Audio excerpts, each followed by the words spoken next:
Hi friends, இன்றைக்கி நம்ம என்ன பார்க்க போகிறோம் அப்படின்னா பிரின்ஸ் ஜுவல்லர்ஸோட அக்ஷய திருதியை ஆஃபர்ஸ் தான் பார்க்க போகிறோம். நம்ம இப்போ மலபார்லாம் எப்படியோ அதே மாதிரி தான் அட்வான்ஸ் புக்கிங் பண்ணிக்கலாம்.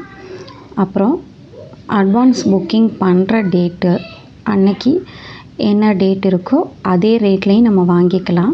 இல்லை அக்ஷய திருதியை அன்னைக்கு எனக்கு கம்மியாக இருக்குது அப்படின்னா அந்த டேட்டில் உள்ள ரேட்லேயும் நம்ம வாங்கிக்கலாம்.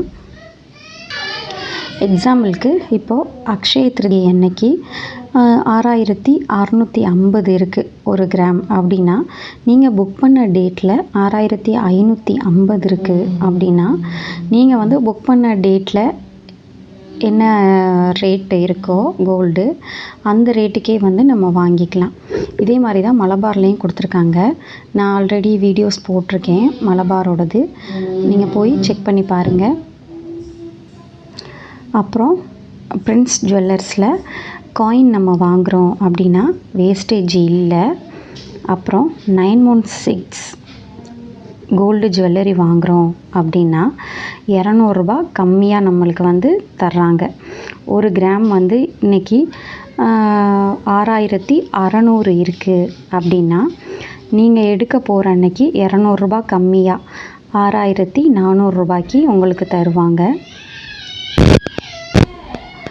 கோல்டு ஜுவல்லரி எக்ஸ்சேஞ்ச் பண்ண போகிறீங்க அப்படின்னா 100 ரூபா நம்மளுக்கு எக்ஸ்ட்ரா தர்றாங்க. இப்போது ஒரு கிராம் 6600 இருக்குது அப்படின்னா 6700க்கு அவங்க எக்ஸ்சேஞ்ச் பண்ணிக்கலாம். நம்ம இப்போது நேச்சுரல் டைமண்ட்ஸ் நம்ம எடுக்கிறோம் அப்படின்னா ஒரு கேரட்டுக்கு 15000 வரைக்கும் நமக்கு தள்ளுபடி தர்றாங்க. ஜிஆர்டியில் எப்படி இப்போது ஆஃபர்ஸ் போயிட்டுருக்கோ காயினுக்கு, அதே மாதிரி தான் பிரின்ஸ் ஜுவல்லர்ஸ்லேயும் காயின்ஸ்க்கு வேஸ்டேஜ் கிடையாது.